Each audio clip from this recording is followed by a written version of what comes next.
tajuk yang ingin kami membentangkan ialah cabaran pembinaan etika dalam peradaban masyarakat berbilang kaum. Assalamualaikum, nama saya Afzal Maisara binti Kamrul Azmi, nombor matrik 30 DLS 22F1013. Saya Nika Milia Nasuha binti Muhammad Nazri, nombor matrik adalah 30 DLS 22F1063. Saya Puteri Siti Sarah Muhammad Fairuz, nombor matrik 30 DLS 22F1056. Nama saya Aida Farisa binti Salihin, nombor matrik 30 DLS 22F1062. Objektif yang pertama adalah pemahaman dan penghayatan nilai-nilai etika. Cabaran pertama adalah mengembangkan pemahaman dan penghayatan yang mendalam terhadap nilai-nilai etika dalam kalangan masyarakat berbilang kaum. Yang kedua adalah menangani prasangka dan stereotip. Cabaran kedua adalah mengatasi prasangka dan stereotip antara masyarakat berbilang kaum. Yang ketiga, memperkukuhkan komunikasi dan dialog. Cabaran seterusnya adalah memperkukuhkan komunikasi yang baik dan dialog terbuka di antara masyarakat berbilang kaum. Yang keempat, memupuk kebersamaan dan kerjasama. Cabaran berikutnya adalah memupuk kebersamaan dan kerjasama antara masyarakat berbilang kaum. Yang kelima, menangani isu diskriminasi dan ketidakadilan.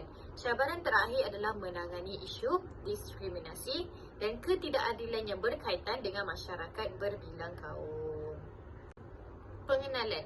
Sejarah Malaysia moden pada hari ini adalah suatu kesinambungan sejarah peradaban yang telah bermula sejak seawal Masihi lagi, iaitu sebelum terbentuknya Tanah Melayu dan Malaysia moden.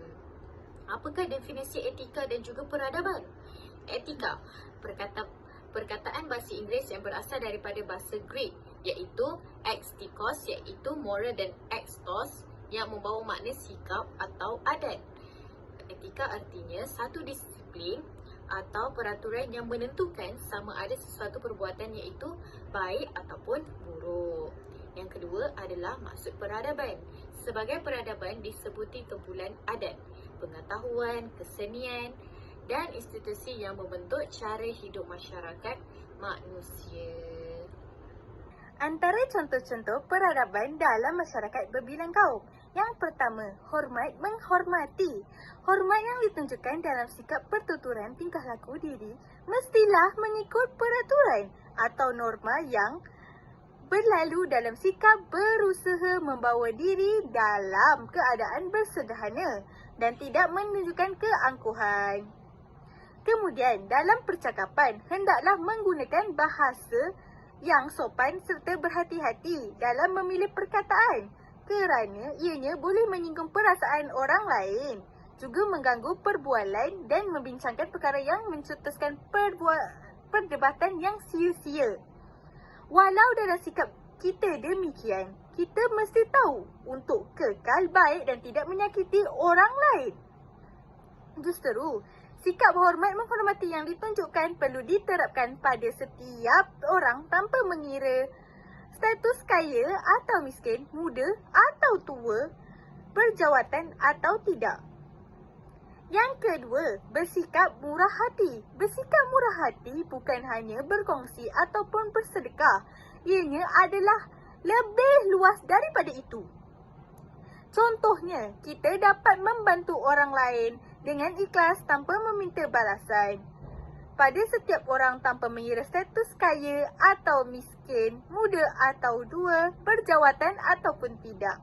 Tidak. Dengan bermurah hati, bermakna manusia telah berjaya mengetepikan sikap mementingkan diri sendiri. Ketiga, berperilaku baik. Berperilaku baik dalam melakukan kehidupan seharian kita, hendaklah sentiasa berkelakuan baik. Yang dimaksudkan dengan tingkah laku yang baik adalah tingkah laku yang tidak menyinggung dari norma kesopanan dan norma yang berlaku dalam masyarakat. Tingkah laku kita sebagai manusia mestilah mencerminkan kebaikan dengan tujuan agar kita dapat sentiasa hidup dengan aman, damai dengan komuniti yang lain.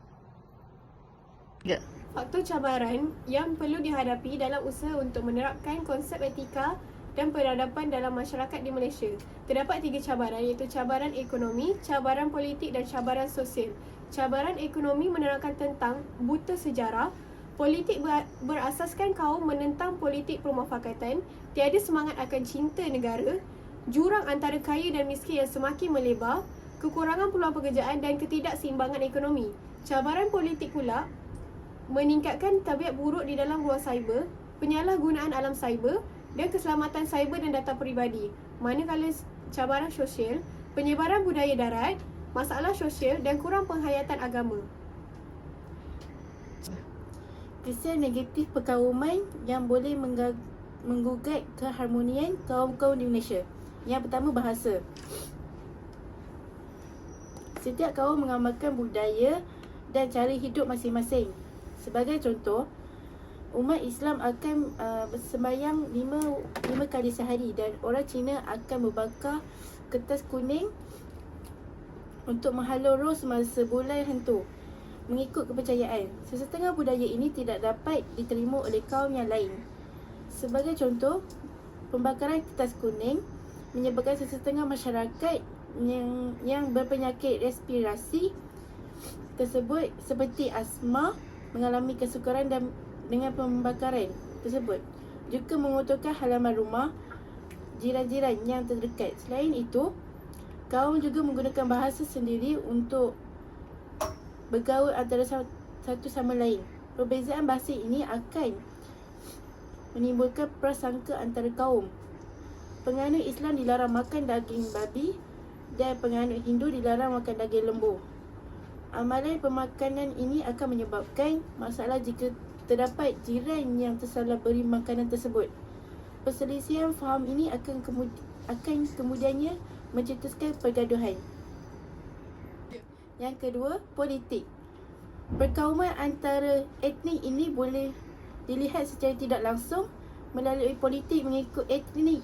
Contohnya UMNO, MCA dan MIC. Akhbar dan rancangan televisyen berlainan bahasa mengikut etnik masing-masing. Politik mengikut kaum ini lebih menjurus untuk mempertahankan dan memperjuangkan hak untuk kaum masing-masing. Walaupun terdapat juga politik bukan berasaskan perkauman, tetapi jika dilihat kepada masyarakat berbilangan kaum, mereka lebih cenderung untuk mengekalkan identiti masing-masing serta mempertahankan nilai, budaya dan idea yang berbeza di antara kelompok masyarakat.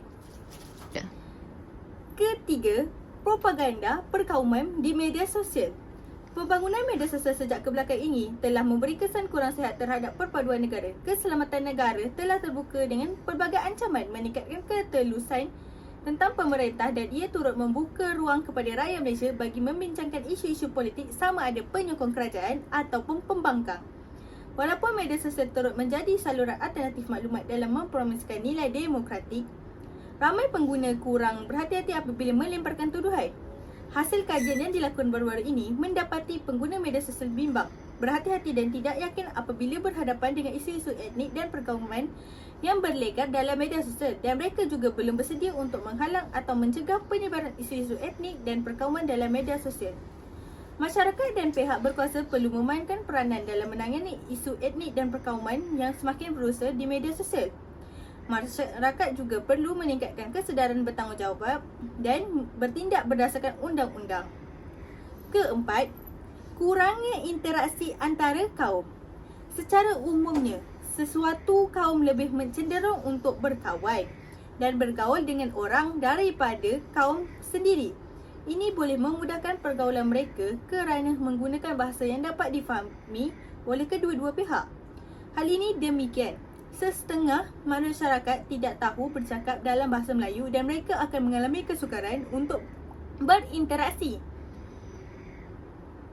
Keadaan ini akan menimbulkan pergaulan seperti itik dengan ayam yang tidak dapat difahami oleh kedua-dua pihak. Sesuatu kaum juga sukar untuk menerima perbuatan kaum lain berdasarkan kepercayaan. Mereka yang tidak bersikap toleransi akan menentang perbuatan mereka dan menimbulkan perselisihan faham. Cara untuk membina jati diri yang kuat dan kental dalam kehidupan masyarakat Malaysia berbilang kaum. Terdapat 4 cara. 1. Ialah memberi didikan agama yang kuat sejak kecil. 2. Media masa perlu memainkan peranan untuk memperkukuhkan setiap ajaran agama sesebuah agama. Ketiga, meneterapkan nilai murni dalam diri, manakala akhir sekali ialah mengadakan pelbagai aktiviti berkonsepkan kepentingan jati diri seseorang. Kesimpulannya, keterlestarian etika dan peradaban adalah sesuatu yang penting dan mesti dipertahankan sampai bila-bila.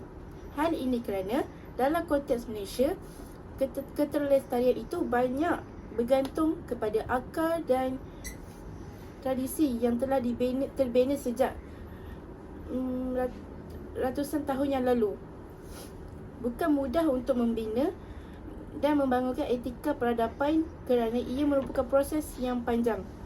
Namun percayalah, Malaysia memiliki ramuan keunikan yang tersendiri ke arah itu. Dengan formula yang betul, kepimpinan yang berintegriti dan rakyat yang bijaksana merealisasikan cita-cita dan matlamat murni ini.